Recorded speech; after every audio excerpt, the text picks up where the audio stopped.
Asatoma Sat Gamaya, Tamosama Jyotir Gamaya, Mrityorma Amritam Gamaya. Om Shanti, Shanti, Shanti.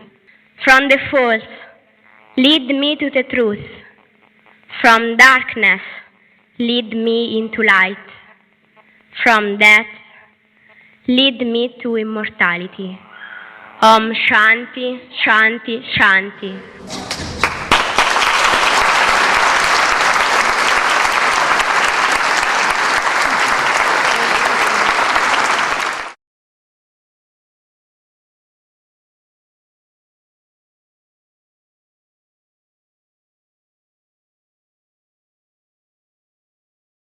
I have the pleasure of introducing the director of the Bhaktivedanta Institute and the organizer of this important conference.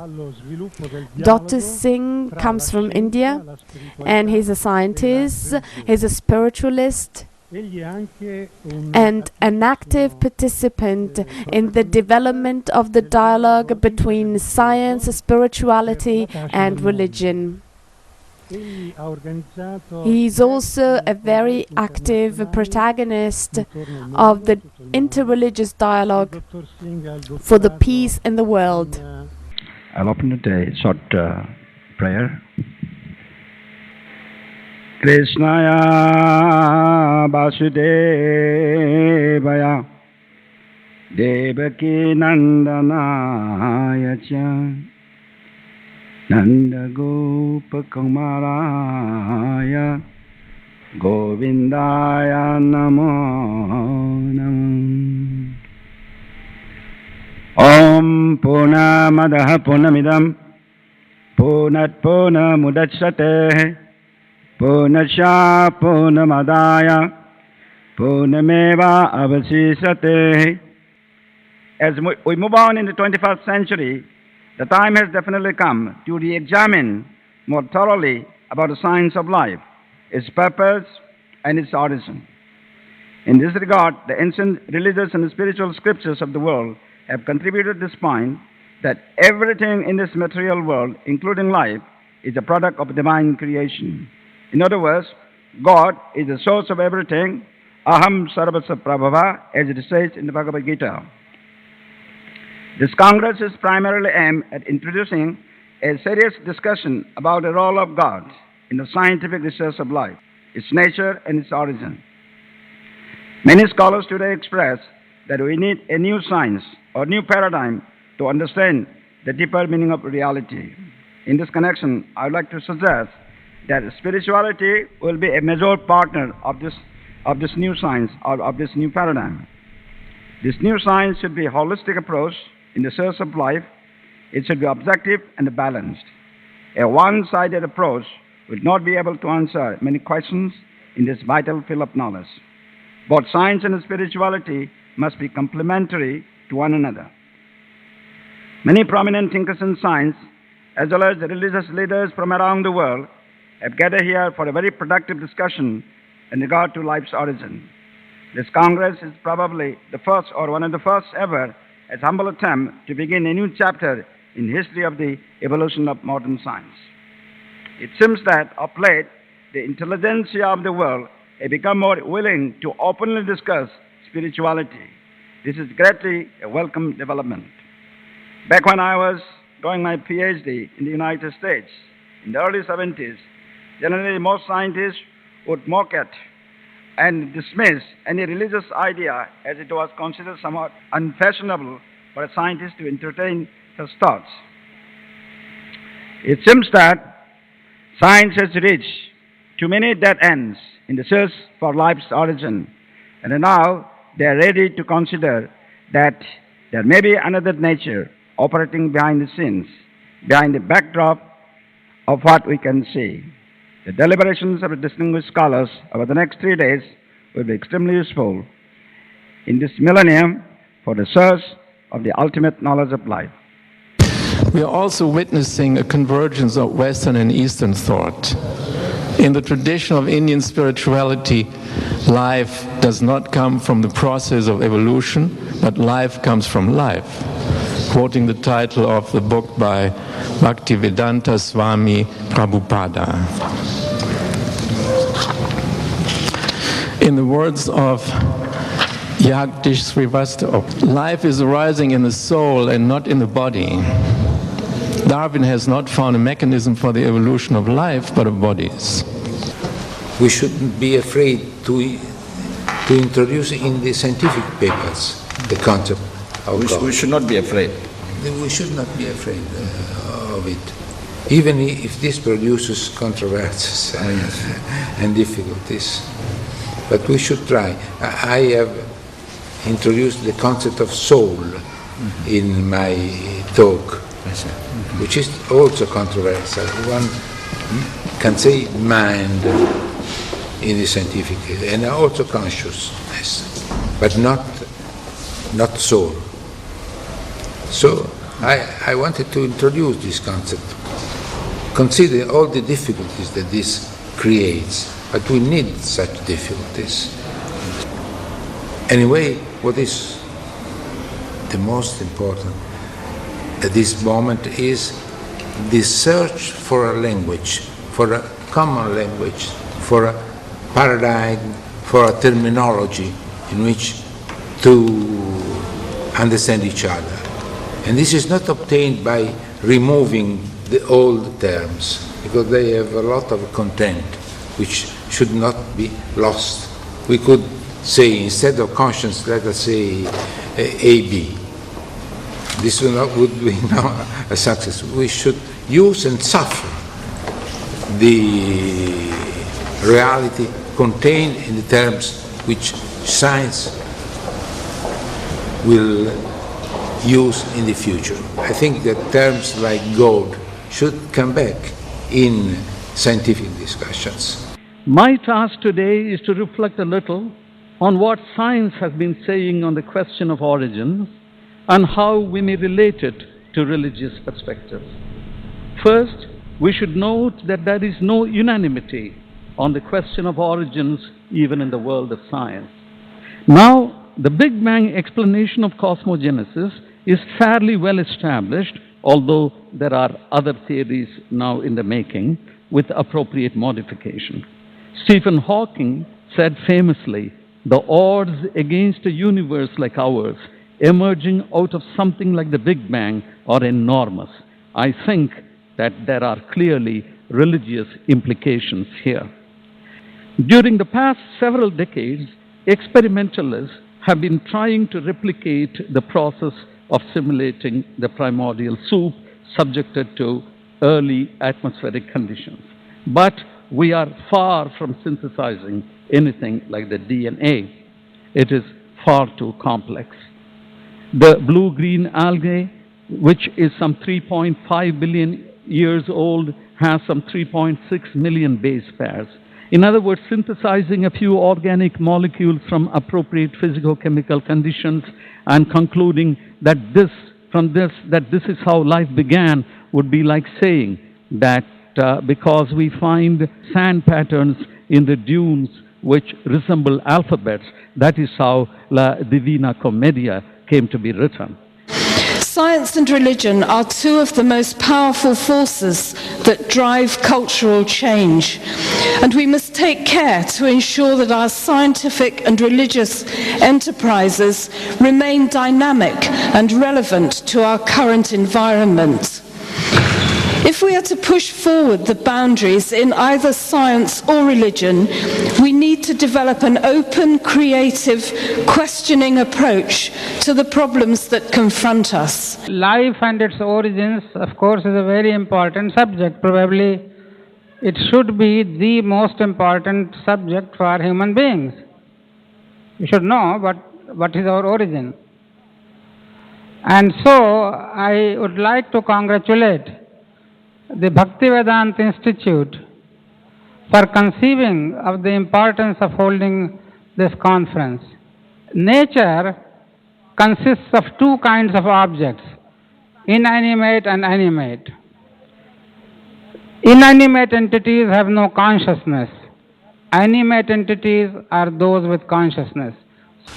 Science is often praised for its great progress, and it's true, it has made great progress, but the progress it's made is because of its own self-limitations. And you could argue that science has dealt with easier problems by being reductionistic, by being particular and definite. Yes, it has made great progress, but it's also done so by not dealing with life's hardest questions, whereas religious faith from the outset addresses the most difficult questions.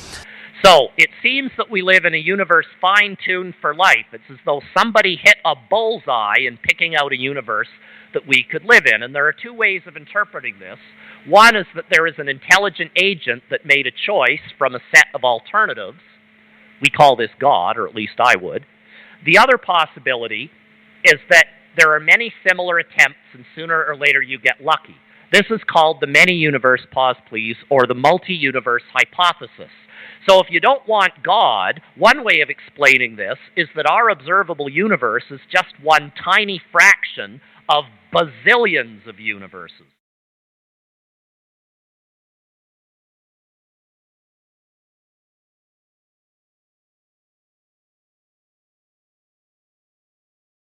As we push forward in understanding biology and living systems through a physics lens, it's going to be important to evolve the language we use in physics to deal with these kinds of systems that interact or strongly couple to their environment. About 100 years ago, Albert Einstein gave us a framework, a conceptual framework to understand energy and matter on an equivalent footing. And that framework has pretty much enabled a number of insights and discoveries during the past century of physics. And I would say that as we move forward into this new century, we should explore, as we try to develop physics to deal with things like living systems, we have to actually expand our framework within physics to deal not only with the equivalence of matter and energy and how to interchange between the two, but also we need to come to terms with information. And maybe in a conference such as this, people might call, maybe that's where consciousness might come into play as well. The interesting thing is that these living systems provide us with a laboratory to study the exchange of matter, energy, and information and the interplay of these with each other. And I think in moving forward, that's something that we should think of, and maybe that's an area where spiritual perspectives and worldviews can help us as well as what we have in science so far in moving forward. Life comes from life. Life doesn't come from matter. Life doesn't originate from matter. Matter comes from life. That there exists two categories of worlds, a material world and a spiritual world, and that both have their reality. And obviously the material world is functional, instrumental to the spiritual world, that the material world is not something illusory or non-existent or to be denied a priori. Rather, it is the laboratory of our life for our return trip to the spiritual world. In general, every man or woman can conclude that during his life, besides the events and phenomena of the material world, he gained also some experience of the spiritual or transcendent origin. No one of those two domains or world, material and transcendental, can be reduced to the other one, even if there can be observed a mutual influence between them, and in some cases and in some sense, they can be considered as complementary ones with respect of the whole reality. The transcendental world is not an object suitable for scientific research. This means that it is not adequate to characterize the science as an atheistic super weapon against the spiritual world. The science, I mean a serious science, cannot arrive to such a conclusion because its competency would be exceeded. The idea that one must choose between science and religion shows that there is a deep misunderstanding of the real situation. We cannot accept Darwinian evolution as such without the soul. So that is the concept that we are trying to discuss. But I find it very interesting what you say, and do you know there are, for example, in our Christian tradition also attempts at integrating the Darwinian point of view in a, if you will, in a wider theological understanding of nature. For example, Teilhard de Chardin. Teilhard de Chardin is a Jesuit that worked a lot of time about this point.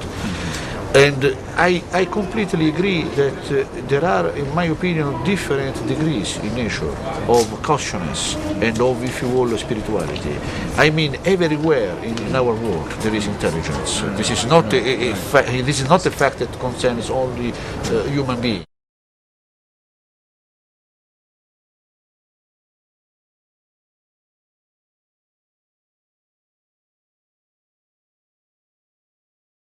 Matter and mind are considered ontologically distinct from consciousness. So unlike Platonism, or Plato's view, or Descartes' view, consciousness is something that's actually different from the physical form as well as our mental capacities. On this view, we have basically access to two different sorts of realms. We can all see and hear and taste things in the objective physical world. And we also have our own internal private life of thoughts, emotions, feelings. And both of these are considered material. That's why we find in modern neurobiological research such a close relationship between what goes on in the brain and between the mind. The Bhagavata, this particular text, posits a third aspect of reality, which is called consciousness, or the jiva, or the purusha, or the atma, which is different from both the external physical world and the internal mental world. So that's basically the question. Can we really honestly say consciousness is a meaningful concept when it comes to a plant? On the view of the Bhagavata, a pure consciousness enters into different types of biological forms, plants, animals, amoebas, whatever.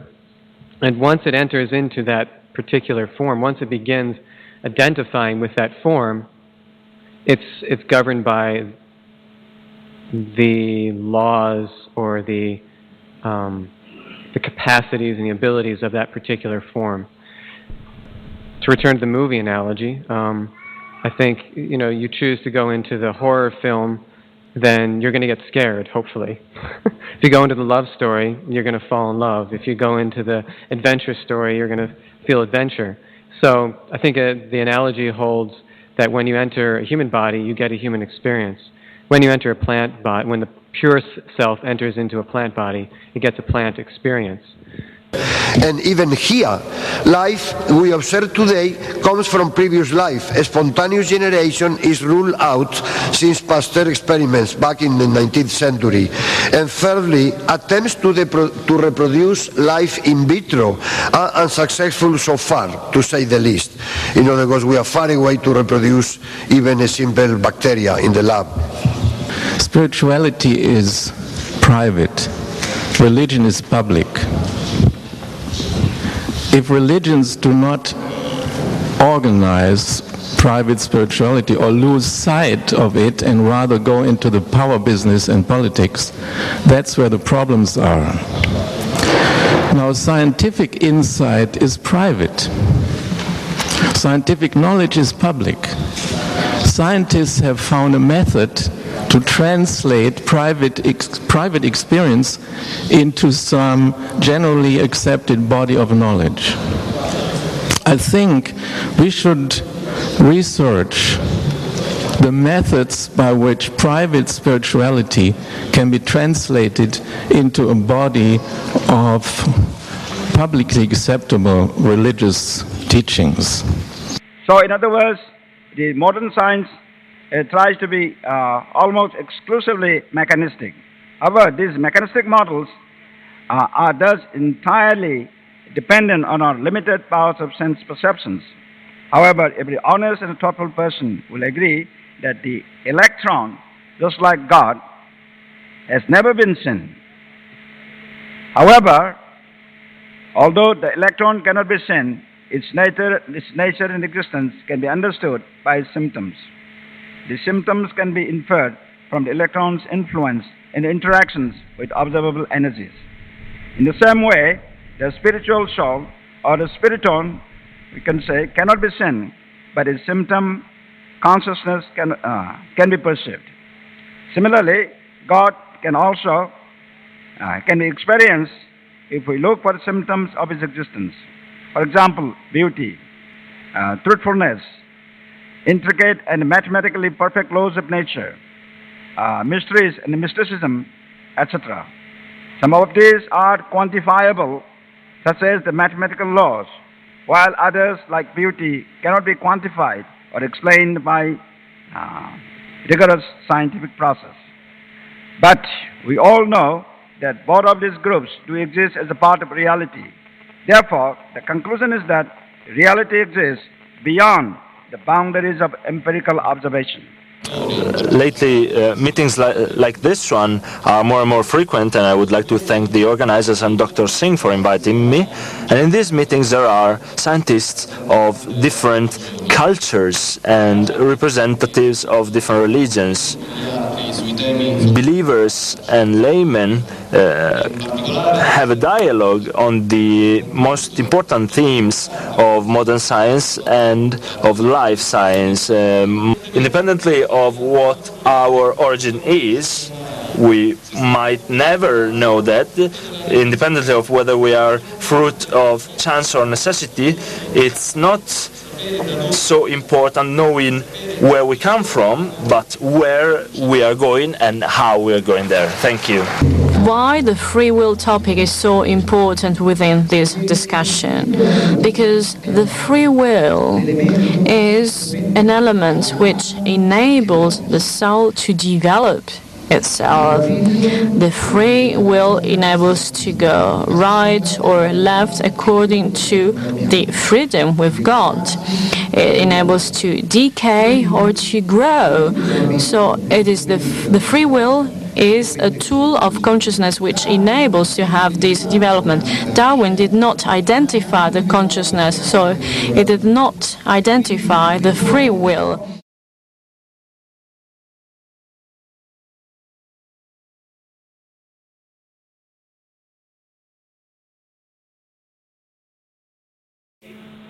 When we consider the process of life, it may be difficult to accept that we become ever more alive, and yet for every human being it is true that he or she is not a mortal being moving towards its end, but is an immortal being beginning to live. It would be very easy to quote many texts from the Bible, the Vedas, the Quran, Adi Granth, teachings of the Buddha and other venerable collections of writings. In each of them, and you find them all on Google, you open Google and you find all these texts as you want to have them. But in each of them you would find texts to support our assertion that in the view of world's religions, human life can be seen as a process, not of dying, but of a being born. Therefore, also, we go from one moment of birth to another. Each moment of birth is a becoming free, a liberation. We move from rebirth to the final great rebirth of unending, infinite life. And that happens when one leaves behind skin and bones. If scientists and religionists are going to come to some common understanding about life and its origin, it should be in terms of a common ontology, a common agreement on what fundamental substances are present in reality. The trend in science over the past few centuries has been to reduce the number of fundamental substances. Recently, this trend has been reversed, and I think we have not yet fully grasped the significance of developments in modern cosmology. In order to explain what they observe in the universe, cosmologists have had to introduce new substances: dark energy, dark matter, exotic dark matter. And I believe that to understand what we observe in biology, we're similarly going to have to introduce new substances, principally a subtle mind element that can act on matter in ways that we cannot explain by our current laws of physics, and the element of consciousness. As for the position of Islam with reference to science, I tried to synthesize, and my scientific research serves my faith, and it's not the opposite. One of the points in which there is disagreement between Eastern and Western world is that we, in the Eastern countries, start from the whole to explain the particular. I have a short question. We have heard previously Mr. Rad Hassan he speak about the three monotheist religions in the world, isn't it? The Christian, the Jew, and the Muslim. But there is 900 million Hindu in the world. In order to bring peace, I would like to ask to Dr. Singh, which is, I think, some ambassador of peace in the world, to say a few words about this question of one God or many gods. Yeah. Well, the Supreme Lord or God is one. That is the principle laid out in the traditional Vedantic or Hindu tradition. So I think there's no conflict in that conception. But the trouble is that the language problem, I think it creates some kind of, in the minds of others who are not trained in that culture, there is some misconception. Otherwise, God is also one. It's also Hinduism is also monotheistic in the strictest sense, but in the Western world it is not known. I think that's why sometimes it requires this dialogue, this I think discussion, and these things are very helpful. Whether there are things in spirituality that can be subjected to something like a repeatable scientific experimentation. I happen to be a world leader actually in that field of repeatable scientific experimentation. It's called design of experiments.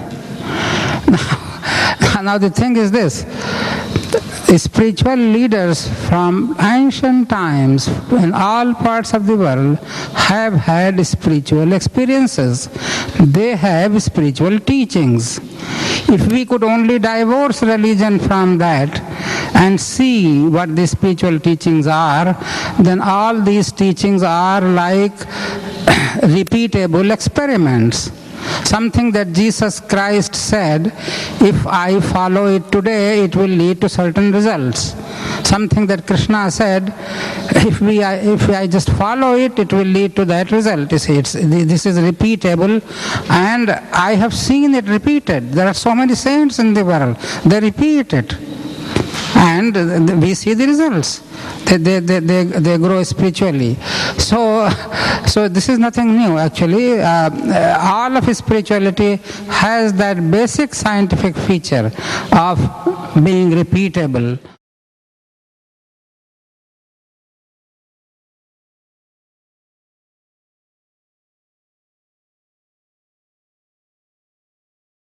Transition from nothing to something is not a physical transition. Physics and natural sciences in general are always dealing with some environment whose properties are specified by quantities adherent to the matter. A scientific approach, including, for instance, also the notion of causality, fits to the material world, not to the spiritual one. the religion is in a special way intimately related to such a world which cannot be sufficiently described in terms adhering to the material world. There is a beautiful scientific tradition, logics and informatics right in the Indian culture, so I think and I hope to find interlocutors to start this work between our two cultural traditions. I am the same Gianfranco Basti.